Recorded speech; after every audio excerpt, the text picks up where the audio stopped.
আল্লামা সাঈদীর যখন রিমান্ড চলছিল, ভালো করে খেয়াল করেন, আল্লামা সাঈদীর যখন রিমান্ড চলছিল, একজন হিন্দু ভদ্রলোক রিমান্ডের জন্য গিয়েছে।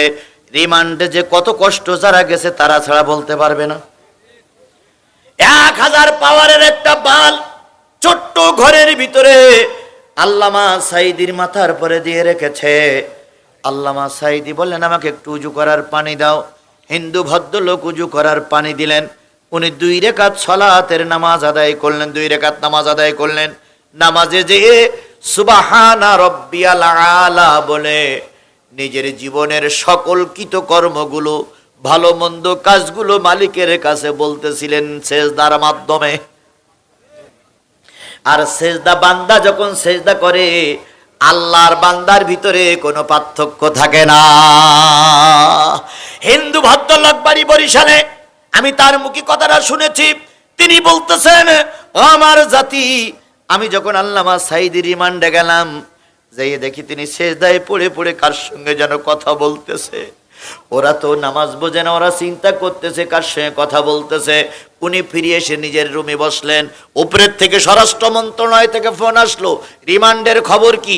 কয় স্যার, রিমান্ডে তো নেব, উনি কার সঙ্গে গল্প করতেছে।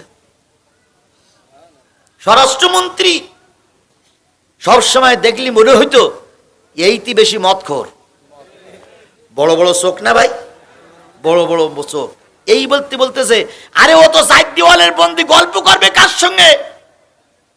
কয় আপনি আসেন, আপনি এসে দেখে যান উনি মাথা নিচু করে কার সঙ্গে গল্প করতেছে। আমার মন বলতেছে, উনি যেখানে সেজদাতে পড়িয়াছেন নিচে মনে হয় আর কেউ আছে, নতুবা কার সঙ্গে গল্প করতেছে।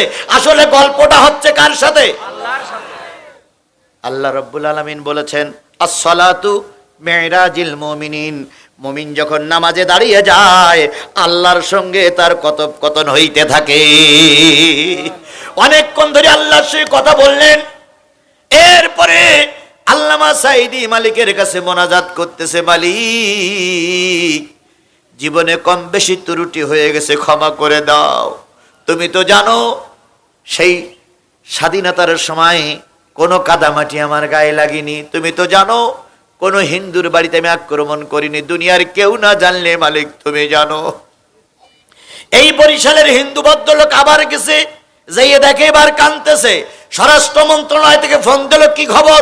কয় স্যার, এখন দেখতেছি 2 চোখের পানি ফেলাই কাঁদতেছে, কান্না শেষ হোক। কান্না শেষ হতে দেরি হচ্ছে, উনি আবার ফিরে আসছেন। উনি বলতেছেন, তৃতীয়বার যাইয়ে দেখি আল্লামা সাঈদী যে ঘরে শুয়ে আছে, ওই ঘরের ডাইন দেওয়ালের গায়ে 2 খানা পা, আর বাম দেওয়ালের মাথায় মাথা, আর 2 খানা হাত পড়ে আছে। 5 হাত 3.5 হাত মানুষ, 10 হাত লম্বা হয়ে গেছে। উনি বলতে যাবে, নিজের চোখে যখন দেখলাম, আমি এসে চেয়ারে এসে বসে স্বরাষ্ট্র মন্ত্রণালয়ে ফোন দিয়ে বললাম, স্যার, আমার জীবনে অনেক আশ্চর্য জিনিস দেখেছি, কিন্তু এত বড় আশ্চর্য জিনিস দেখিনি। 3.5 হাত মানুষ এখন সমস্ত ঘরটা আলোকময় করে পড়ে আছে। ওই মাথার উপরে যে 1000 পাওয়ারের বাল্ব আছে, তার চাইতে তার মুখের পাওয়ারটা আরো বেশি উজ্জ্বল হয়ে গেছে।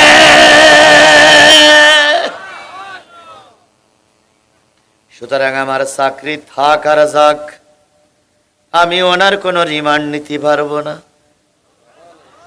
আর একটু জোরে বলা যাবে না সুবহানাল্লাহ? এটা একজন হিন্দু ভদ্রলোক বুঝেছিল, কিন্তু মুসলমানের বাচ্চারা বুঝিনি। আল্লামা সাঈদীর রায়ের পরে, নেজামী সাহেবের রায়ের পরে উল্লাপাড়ায় আনন্দ মিছিল করেছিল যারা, তাদের ভিতরে কিছু টুপিওয়ালা লোক ছিল না ছিল না? জোরে বলেন, ছিল কি ছিল না? হয়তো এই মজলিসে খুঁজলে তাদের ভিতরে 2-4 জন মিলতেও পারে।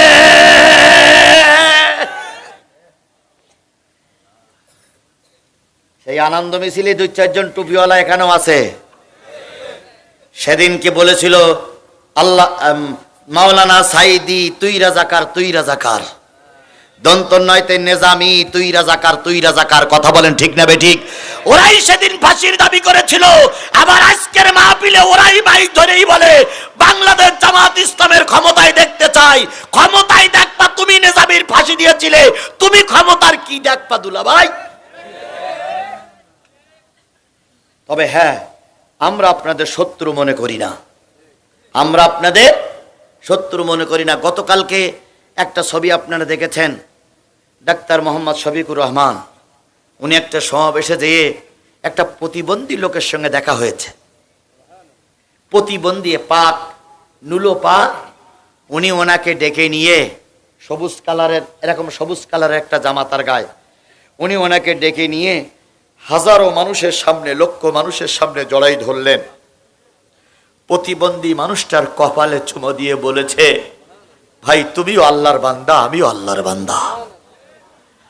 এরকম একটা মানুষের হাতে যদি আজকে আমরা দায়িত্ব তুলে দিতে পারি, আর উনি যদি জাতীয় সংসদের প্রধান হন, আমি বিশ্বাস করি বাংলাদেশের 18 কোটি মানুষ শান্তিতে ঘুমাতে পারবে।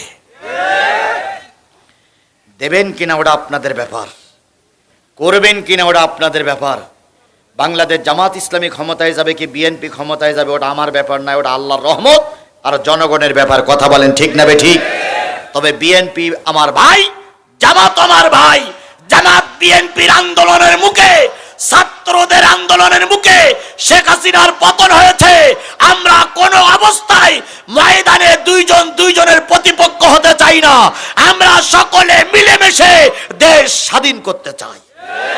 দেশের স্বাধীনতা, সার্বভৌমত্ব বাংলাদেশ জামাত ইসলামী এবং জাতীয়তাবাদী দল আমরা ধরে রাখতে চাই। কথা বলেন ঠিক না বে ঠিক? কথা বলেন ঠিক না বে ঠিক? আল্লাহ আমাদের দুই দলের পরে রহমত নাজিল করুক। এক গ্রামে দুই বিড়াল বাস করতো। বিড়াল দুটোর সঙ্গে বিরাট সম্পর্ক।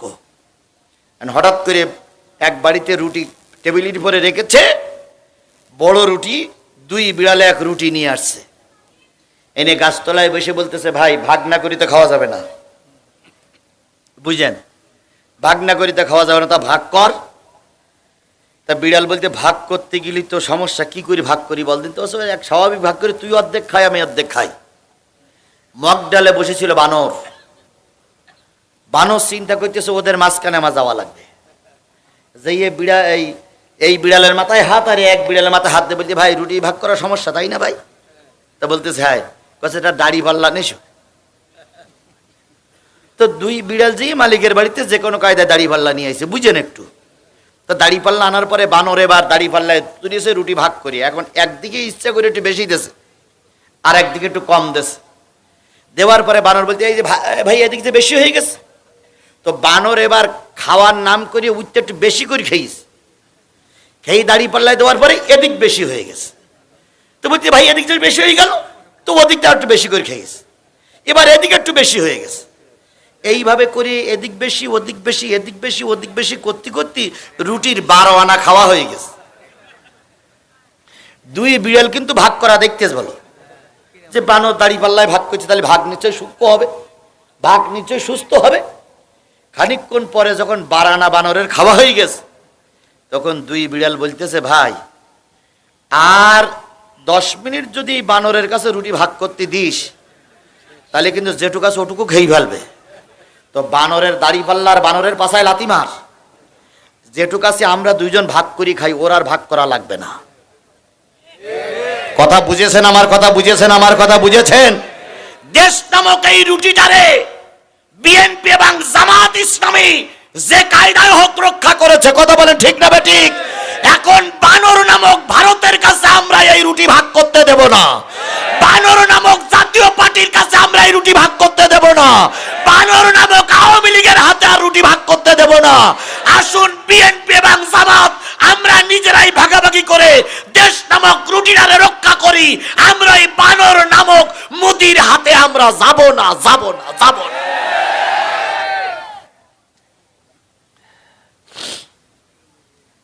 আমার কথা কি বুঝেছেন আপনারা? এরপরেও যদি বলেন হুজুর কি বললো তা বুঝলাম না, তাহলে আপনার মনে হয় বগলে এখনো চুল উঠিনি আপনার।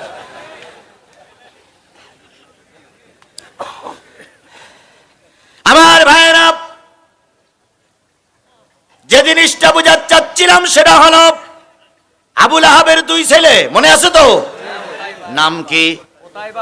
উতবা আর উতাইবাকে নিয়ে আবুল আহাব খুব সংরক্ষণ অবস্থায় থাকে, কেউ যেন ক্ষতি করতে না পারে, খুব মজা, পিছনেই মজা। ওয়ামরাতুহু হাম্মালাতাল হাতাব ফি জিদিহা হাবলুম মিন মাসাদ। এখানেই যে শেখ হাসিনা আসতেছে, শেখ হাসিনা আসতেছে ভাই, শেখ হাসিনা এর ভিতরে আসামি নিয়ে আসতেছে শেখ হাসিনা, চিন্তার কোনো কারণ নেই। আবার ভাইরা, যে জিনিসটা বোঝাতে চাচ্ছিলাম উতবার ও তাইবাকে নিয়ে, আবুল আহাব বিরাট সংরক্ষিত এলাকায় থাকে, রাত গভীর হয়ে গেছে। আবুল আহাবের টার্গেট হলো যত মাল নিয়েছিল মালগুলো সব চারিপাশ থেকে টাল দিয়েছে, মাঝখানে উতবার ও তাইবাকে সবাইছে। এরপরে সেনাবাহিনীর টহল, এরপরে বড় একটা মাথা করে আবুল আহাব সারা রাত জেগে জেগে লাইট জ্বালাচ্ছে। হঠাৎ করে রাত 12টার সময় জঙ্গল থেকে আওয়াজ আসলো, বাঘের আওয়াজ, হাম হাম। আবুল আহাবের ঘুম ভেঙে গেল, জনগণের ঘুম ভেঙে গেল। নবীর দোয়া তাবু পর্যন্ত চলে গেছে। ও শেখ হাসিনা, শুধু তাই নয়, আলেমদের দোয়া তোমার রাজপ্রাসাদ পর্যন্ত চলে গেছে। আল্লামা সাঈদী বলেছিলেন 12.5 কোটি মানুষ হইল মৌলবাদ। যারা মৌলবাদ তারা আছে সব গাছের গোড়ায়, আর তোমরা আছো কোথায়? আগায়। তোমরা আগাবাদী। আমরা 12 কোটি মানুষ গোড়া ধরে টান দেবো, গোড়া ধরে না দেবো। মামুর বাড়ি দিল্লি যেয়ে পড়বা, মৃত্যুর আগে কিয়ামতের আগে আর আসতে পারবে না। এই ওয়াজটা শোনেননি আপনারা? এই ওয়াজটা শোনেননি? শোনেননি? এই ওয়াজটাকে আমি নতুন করতেছি না, আল্লামা সাঈদীর ওয়াজ এখনো বাজে। ঠিক তাই দেখেন, 18 কোটি মানুষ গোড়া নাড়া দিল। মা চলে গেল ছেলেরে ফেলাইয়ে, গাই গরু চলে গেল বাছুরির ফেলাইয়ে, নেত্রী চলে গেল কর্মী ফেলাইয়ে। কথা বলেন ঠিক না বেঠিক? আওয়ামী লীগের ভাইরা এখনো বাকুম বাকুম করো, যে মার জন্য সর্বস্ব চুরি করে নেতারে ক্ষমতায় বসাইলে সেই মা এখন বিপদে ফেলাইয়ে চলে গেছে। বাক বাকুম করো না, যে কোটা আসো চুপ করে থাকো। বেশি বাক বাকুম করলে কাল্লা আলাদা হয়ে যাবে। আসো চুপ করে থাকো, আসো চুপ করে থাকো, আসো চুপ করে থাকো। কেডা কি করেছ সব আমাদের চোখের মধ্যে ঘুরতেছে। কেডা কি করেছ আমার সব চোখের সামনে ভেসতেছে। কথা বলেন ঠিক না বেঠিক? তোমার মামলার কারণে আমার ছেলে রাজপথে গুলি হয়ে মেরেছে, তোমার মামলার কারণে আমার ভাই রাজপথে গুলি হয়ে মেরেছে, তোমার মামলার কারণে আমি এখন 20টা মামলা নিয়ে রাস্তায় ঘুরে ঘুরে বেড়াচ্ছি। আমার নামে এখন 20টা মামলা। সেই সময় ওরা আমার ঘর বাড়িগুলো বুলডোজার দিয়ে ভেঙে দিয়েছিল। সেই সময় আমার মাকে ওরা রক্তাক্ত করেছিল। সেই সময় আমার ছোট মেয়েটারে লাথি মিলে 10 হাত দূরে ফেলাই দিয়েছিল। ছোট মেয়েটা যখন 10 হাত দূরে যেয়ে চিত হয়ে পড়ে গেছে, আমি সেদিন পুলিশের হাত ধরে বলেছিলাম, ভাই অন্যায় আমি করেছি, আমার এই ছোট মেয়েটা কিন্তু অন্যায় করিনি। অন্যায় আমি করেছি, আমার মা জনিন অন্যায় করেনি। আমার মাকে তুমি রক্তাক্ত করেছো। আমার মা রক্ত নিয়ে বলেছিল, আল্লাহ আমার ছেলের জন্য আমার মাথার রক্ত ঝরলো, এই রক্ত যেন বৃথা না যায়। এরকম হাজারো মায়ের রক্ত ঝরেছে শুধু তোমাদেরই কারণে। হাজারো মায়ের কোল খালি হয়েছে তোমাদের কারণে। তোমরা মনে করতেছো আমরা সব ভুলে গেছি? না, আমরা ভুলে যাইনি, ভুলে যাবার ইতিহাস নয়। তবে শুধুমাত্র উপরের নির্দেশ আমরা পাইনি, তাই আমরা চোখ বুঝে মুখ বুঝে ব্যথা সহ্য করতেছি। তবে বেশি বাকুম বাকুম করলে উপরের নির্দেশ পাই আর না পাই একটারও ছেড়ে দেওয়া হবে না, সবাই ঠাগের কিনে ছাড়াই ফেলা হবে।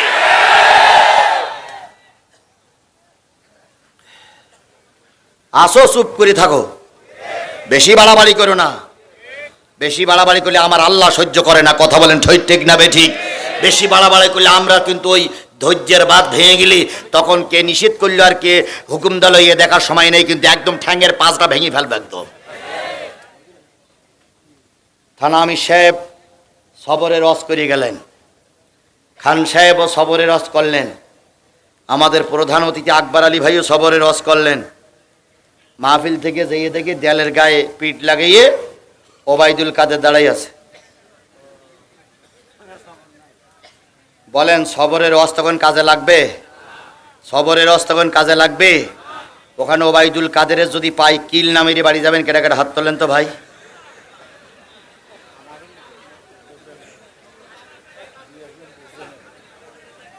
না মেরে আমরা কেউ বাড়ি যাব না। কথা বলেন ঠিক না ঠিক? সুতরাং চুপ থাকো, বেশি বাকবাকুম করো না। জনগণ যদি খেপে যায়, ব্যবসা প্রতিষ্ঠান থাকবে না, স্কুল কলেজে যেতে পারবে না, বাজার ঘাটে যেতে পারবে না, বউ ছেলে পিলের কাছে থাকতে পারবে না, জনগণ পিটাইয়ে পাছার সামলা তুলে ফেলবে। এখন আবার বলতেছে সীমানার পাশে আসি, টুপ করে ঢুকে পড়বো, তাই বলতেছে না? চিন্তার কোনো কারণ নেই, সীমানার নিকটে আসি টুপ করে ঢুকে পড়বো। আমরাও বলতেছি আইসো, আসো আসো, জনগণ তোমাদের লাঠিতে তেল মাখাই তোমার জন্য অপেক্ষা করতেছে। কথা বলে ঠিক নেবে ঠিক? কিরকম শক্তি আছে আসো। পৃথিবীর ইতিহাস বলে কোন স্বৈরাচার দেশ থেকে পালিয়ে যাওয়ার পর আর ফিরে আসেনি, এটাই পৃথিবীর ইতিহাস। কথা বলেন ঠিক নেবে ঠিক? সুতরাং আপনারা উল্টো বসবেন না, সাদা কাগজে লিখে রাখুন, শেখ হাসিনা যতই বাকবাকুম করুক এদেশে আর ফিরে আসতে পারবে না। তবে হ্যাঁ, সরকার তাকে ধরিয়ে আসবে, আমরা তাকে ধরিয়ে আনবো। আমি এর আগেও বলেছি, যদি এই ট্রাইব্যুনালের বিচারপতি শেখ হাসিনার কোন দালাল কোন দেশে পালিয়ে থাকো, বিমানের চাকায় বেঁধে ঝুলাইয়ে দেশে আসবো। এ কথা বলিনি আমি, এর আগে ওয়াজে বলিনি আমি? সেই কথার পরে এখনো অটুট আছি। আমি যতক্ষণ বেশি আছি ততক্ষণ আমার কথার পরে আমি অটুট আছি। এদের ক্ষমা করা যাবে না।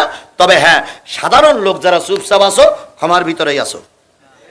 তোমাদের পরে আমাদের কোনো অভিযোগ নেই। অভিযোগ হলো সেই ভোট চোরের বিরুদ্ধে, যে আমাদের ভোট কেন্দ্রে না দিয়ে রাতারাতি ইমাম সেজে জনগণের ভোট কেড়ে নিয়ে রাতারাতি নেতা হয়েছে। এই ইমাম আর এই মুয়াজ্জিনের জনগণ ক্ষমা করবে না। আজ হোক কাল হোক এদেরকে বিচারের আওতায় আনা হবেই হবে। আমার ভাইয়েরা, হয়েছে আমার ভাইয়েরা, যে জিনিসটা বুঝাতে চাচ্ছিলাম, চারিদিক ব্যারিকেড, ওতবার ও তাইবা, বাঘের আওয়াজ শুনতে পায়। আবুল আহাব আবার এসে চারিপাশে ঘেরাওয়া করে। এবার চারিপাশে ঘুরে টুরে চারিপাশে দেখে শুনে এসে আবুল আহাব শুয়ে পড়ে, জনগণ শুয়ে পড়ে। এবার দুইটা বাঘ জঙ্গল থেকে কি কায়দায় খুব আস্তে আস্তে করে প্রথম পাহাড় টপকালো, তারপরে বালির বস্তা টপকালো, তারপরে মালসামানার বস্তা টপকালো, তারপর আবুল আহাবের বুকের পথ দিয়ে টপকালো। ধরবে না ধরবে, ওতবার ও তাই বাইরে যে ধরেছে। আল্লাহ রাব্বুল আলামিন বলতেছে, মা আগুনা আনুহু মালুহু ওয়া মা কাসাব। কাজে আসেনি তাদের কোনো সন্তানাদি, তাদের কোনো সম্পদ, ধন সম্পদ কোনোটাই কাজে আসেনি, সবটা বিফলে চলে গেছে। এবার দুইটারে ধরেছে, ধরার পরে কোনো জায়গায় আঘাত করেনি, ওই অবস্থায় দুইটা ঘুমাইও আছে। জঙ্গলের ভিতরে নিয়ে গেছে, জঙ্গলের ভিতরে নিয়ে প্রথম চোখ দুটো উঠাই ফেলেছে, তারপরে গালের ভিতরে হাত ঢুকাই দিয়ে গালটারে ছিন্ন বিচ্ছিন্ন করে ফেলেছে। কারণ এই গালের থেকে থুতু ফেলেছিল কার মুখে? নবীজির মুখে থুতু ফেলেছিল। আল্লাহ এটা মেনে নিতে পারি নাই, গালটারে ছিন্ন বিচ্ছিন্ন করলো, মাথাটা আলাদা করে ফেললো, পা দুখানে আলাদা করে ফেললো, একটা একটা শরীরকে 70 ভাগে ভাগ করে সাজাইয়ে রেখে গেছে। কিন্তু দুই হিংস্র জন্তু একটা অংশ তারা খায়নি, সব সাজাইয়ে রেখেছে। সকালবেলা আবুল আহাবের ঘুম ভেঙে গেল। আবুল আহাব চিৎকার করে বলতেছে, কই আমার উতবা, কই আমার উতাইবা? খুঁজতে খুঁজতে জঙ্গলের ভিতরে যেয়ে দেখে 70টা ভাগ করে গেছে, একটা টুকরা গোশত তারা খায়নি। আবুল আহাব তখন চিৎকার দিয়ে বলতেছে, নবীর দোয়া জঙ্গল পর্যন্ত ঢুকেছে।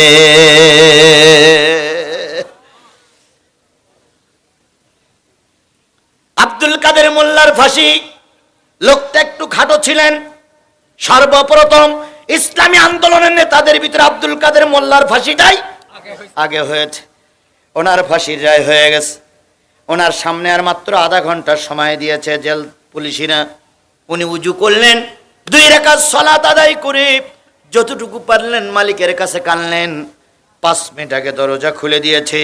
হুসার, আপনাকে এবার ফাঁসির মঞ্চে যেতে হয়, ভালো করে শুনুন। উনি ফাঁসির মঞ্চে যাওয়ার জন্য তৈরি।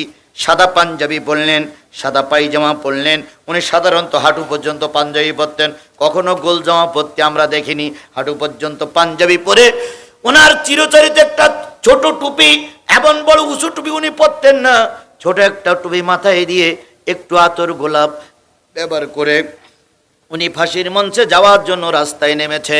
পিছনের জেল পুলিশিরা পিছন দিক থেকে ডাকতেছে, স্যার একটু আস্তে চলুন। আব্দুল কাদের মোল্লা বলতেছে, ভাই আমারে ছেড়ে দাও, আমি আমার অন্তর দিয়ে লক্ষ্য করতেছি আল্লাহ রসুল জান্নাতের সিঁড়িতে দাঁড়ায় আছে। আল্লাহ নবী বলতেছে, আব্দুল কাদের রে, দীর্ঘ 26টা বছর দিন কায়েমের আন্দোলন করেছ, 26টা বছর যায় নামাজে বসে দোয়া করেছ, শহীদি মৃত্যু, আজকে তোমার মৃত্যু অপেক্ষা করতেছে, আর আমি আল্লাহ রসুল জান্নাতের সিঁড়িতে অপেক্ষা করতেছি। আমি জান্নাতের ভিতরে সুন্দর বিছানা তৈরি করে রেখেছি। আব্দুল কাদের আসো, তুমি আর আমি একই জান্নাতে থাকব। তিনি সত্য বলল, সত্য, মিথ্যা বলল মিথ্যে, কিন্তু তার কথাটা ছিল এরকম। এবার যখন তিনি এই কথা বলে চলতেছেন, ফাঁসির সামনে যে দাঁড়িয়েছেন, এখনো কাজ শেষ হয়নি, আর 2 মিনিট পরে তার জমটুই পড়াবেন। তিনি বলতেছেন, ও জল্লাদ ভাইয়েরা, তাড়াতাড়ি ফাঁসির কাজটা সেরে দাও। জল্লাদেরা বলতেছে, স্যার কত মানুষকে ফাঁসি দিলাম, কেউ বা কান্নাকাটি করে, কেউ বা আবল তাবল কথা বলে, কেউ বা ভয়ে কেন্দে ফেলে, কেউ বা ভয়ে কাপড় চোপড় নষ্ট করে। আপনার মনে একটু ভয়ের চিহ্ন তো দেখা যায় না, মুখে একটু ভয়ের চিহ্ন দেখা যায় না, কারণটা কি? আব্দুল কাদের মোল্লা ভাই বলতেছে, ভাই এখান থেকে 10 মিনিট আগে এখানে একটা গন্ধ ছিল না, এখন একটা সুন্দর গন্ধ পাওয়া যাচ্ছে, তোমরা কি কেউ নাকে শুকেছ? একজন জল্লাদ বলেছে, হ্যাঁ এখন একটা নতুন গন্ধ পাওয়া যাচ্ছে। আব্দুল কাদের মোল্লা ভাই বলেছিলেন, ও আমার জল্লাদ ভাইরা, জান্নাতি ফেরেশতারা চারিপাশে ঘিরে রেখেছে, ওদের জন্য এই জায়গাটা এত সুগন্ধে ভরপুর হয়ে গেছে, ওরা আমাকে নেওয়ার জন্য এসেছে। দেরি করো না, দেরি করো না, আমাকে ফাঁসির কাজ শেষ করে তোমাদের আজার শেষ করে ছেড়ে দাও। আমার রসুল আল্লাহর ফেরেশতারা আমার জন্য অপেক্ষা করতেছে। ও আমার ভাইরা, কারোর মৃত্যু হয় স্বর্গীয় মৃত্যু, আর কারোর মৃত্যু হয় জাহান্নামের মৃত্যু। বাংলাদেশের অগ্নিকন্যা বলে খ্যাত, নাম তার কি বলেন? মতিয়া চৌধুরী। তিনি ছিলেন বাংলাদেশের একজন অগ্নিকন্যা, নাম দিয়েছিলেন অগ্নিকন্যা। কেন? তিনি ছিলেন সেই স্বাধীনতার যুদ্ধে বিরাট ভূমিকা পালন করেছিলেন। ওনাকে নাকি 17 জন না 18 জন পাকিস্তানিতে ধর্ষণ করেছিল। সত্য মিথ্যা আমি জানি না। উনি অগ্নিকন্যা নামে খ্যাত। উনি যখন মারা গেলেন, এই ইউনূস সরকার তার কবরের জন্য একটা আলাদা জায়গা দেয়নি। কোথায় কবর দেওয়া হলো? ওনার স্বামী যে কবর ছিল, ওই কবরের হাড় হাড্ডি সরাইয়ে ওর ভিতরে গর্ত করে ওখানেই মাটি দিয়েছে এই অগ্নিকন্যারে। এবার অগ্নিকন্যা মারার পরে তার বোন আর তার মেয়ে বলতেছে, আমার মার জন্য একটু কবর হলো না। আমি চিন্তা করছি, কবর হোক আর না হোক, এই অগ্নিকন্যারে যখন কবরে রাখবে, তখন তো একই জায়গায় আছে স্বামী স্ত্রী। ফেরেশতা যখন বলবে মান রব্বুকা মান দীনুকা, আগেরটা বলবে। আমার তো এই প্রশ্নের জবাব দেওয়া হয়ে গেছে, আবার কেন? একই কবরে 2 জনের জায়গা, তার মানে গোটা বাংলাদেশে 3.5 জায়গা হলো না কবরের জন্য। কথা বলেন ঠিক না বেঠিক? তোমরা চেয়েছিলে বাংলাদেশ জামাত ইসলামী ছাত্র শিবির বাংলাদেশ থেকে নিষিদ্ধ হোক, আর আমার আল্লাহ চেয়েছে তোমরা ইসলামী ছাত্র শিবির নিষিদ্ধ করতে চেয়েছো। তোমাদের সংগঠনকে জঙ্গি বানিয়ে গোটা পৃথিবীতে ছাত্রলীগ নিষিদ্ধ করা হলো। ওরা ছাত্র শিবিরকে নিষিদ্ধ করেছিল, আর এখন ওরাই নিষিদ্ধ। কথা বলেন ঠিক না বেঠিক? এখন গোটা দেশে একটা ডাক এসেছে, বুড়ো সংগঠন আওয়ামী লীগ নিষিদ্ধ করা হোক। আমরাও একমত। কথা বলেন ঠিক না বেঠিক? কারণ এদের রাজনীতি করার কোনো অধিকার আর বাংলাদেশে নাই। আমার ভাইরা, উতবা উতাইবা মারা গেল। এবার আসুন আবু জেহেলের আল্লাহ পাক বললেন নিজেও ধ্বংস হবে। আবু জেহেল খুব চালাক লোক ছিলেন, আবুল আহাব খুব চালাক লোক ছিলেন। আবুল আহাব সকল যুদ্ধে যেতেন না। আবুল আহাব বদরের যুদ্ধে যায়নি।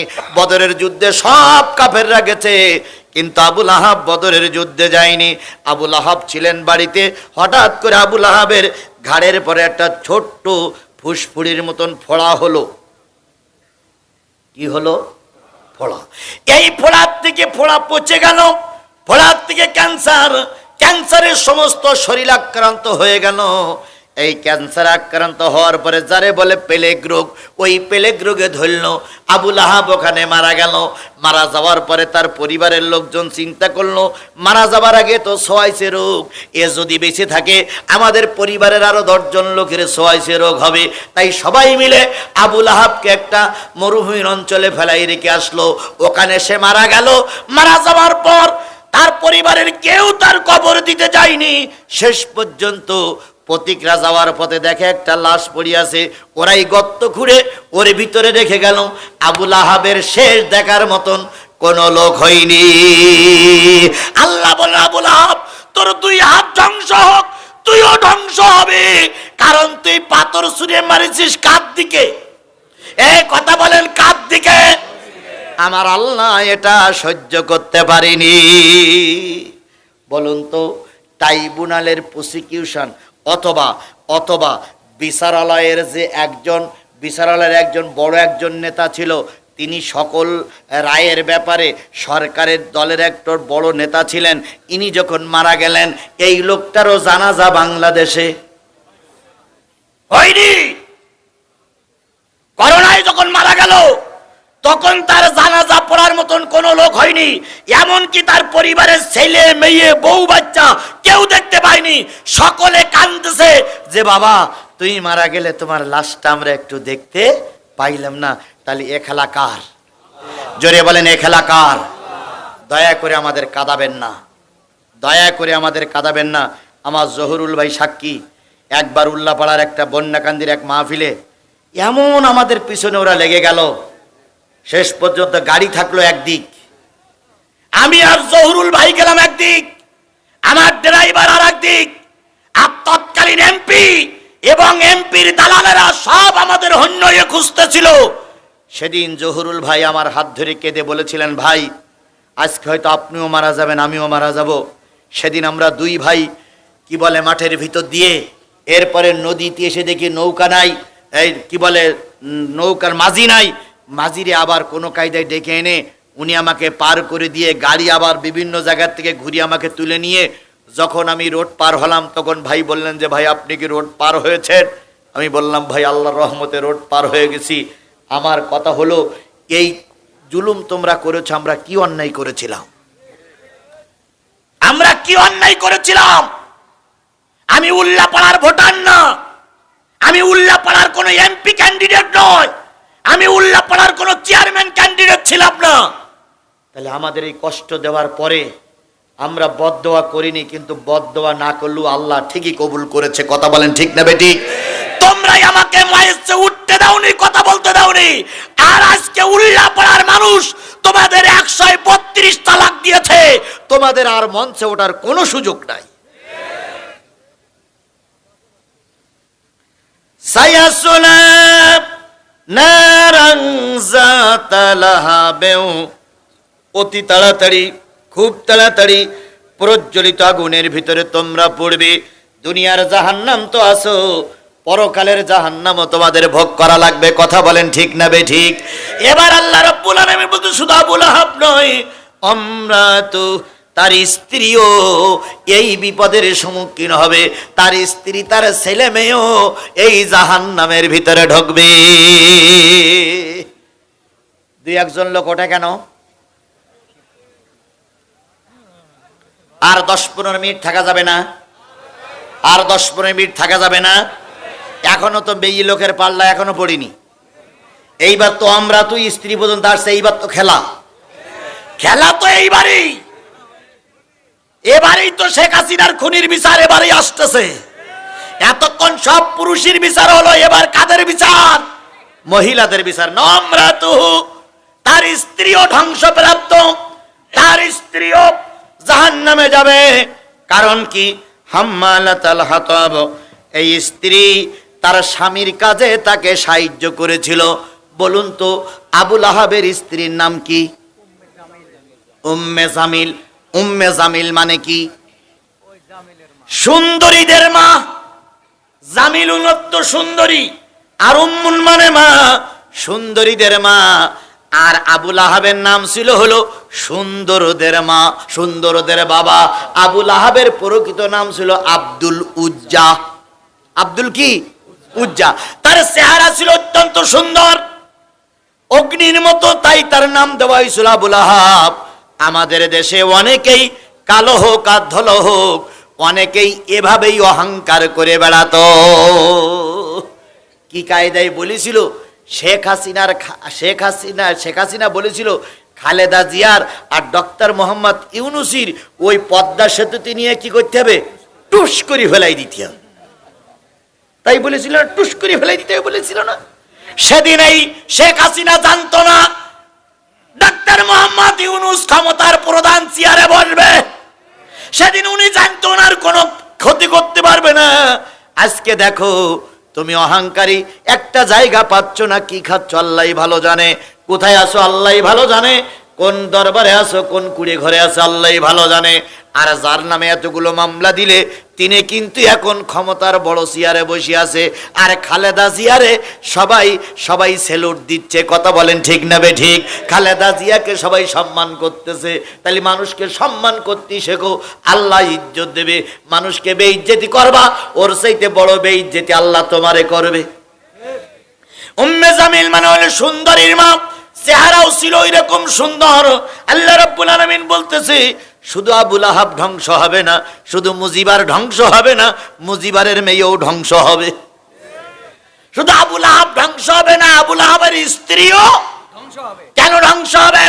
আবুল আহাব যত অন্যায় কাজ করত, সব অন্যায় কাজে এই বুড়ি সাহায্য করত। আবুল আহাব পথে কাটা দিত, কাটাগুলো এনে উম্মে জামিল তার স্বামীর কাছে দিত। আবুল আহাব ঘরের ভিতরে বিষটা ফেলে দিত, উম্মে জামিল স্বামীর হাতে বিষটা এনে দিত।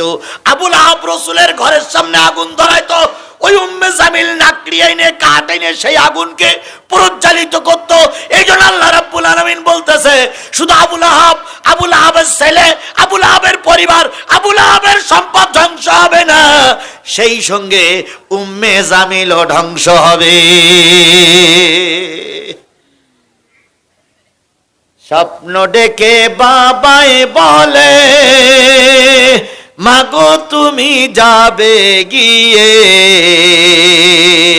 স্বপ্ন ডেকে বাবাই বলে মাগো তুমি দিল্লি যাবে, তোমায় আবাই ঠেকায় কে ডাকে আসে ঢাকায়, তোমায় আবাই ঠেকায় কে ডাকে আসে ঢাকায়, দেশটা তো আমার একা অন্য কারো নয় মাগো, দেশটা তো আমার একা অন্য কারো নয়।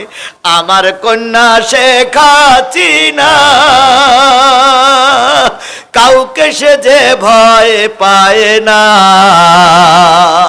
দড়ি তাহার বান্দা আছে দিল্লির খোটায়, দড়ি তাহার বান্দা আছে দিল্লির খোটায়, দেশটা তো আমার একা অন্য কারো নয় মাগো, দেশটা তো আমার একা অন্য কারো নয়।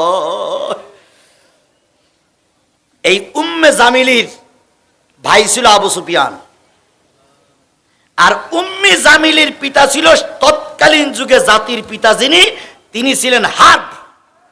হার্বের কন্যা উম্মে জামিল।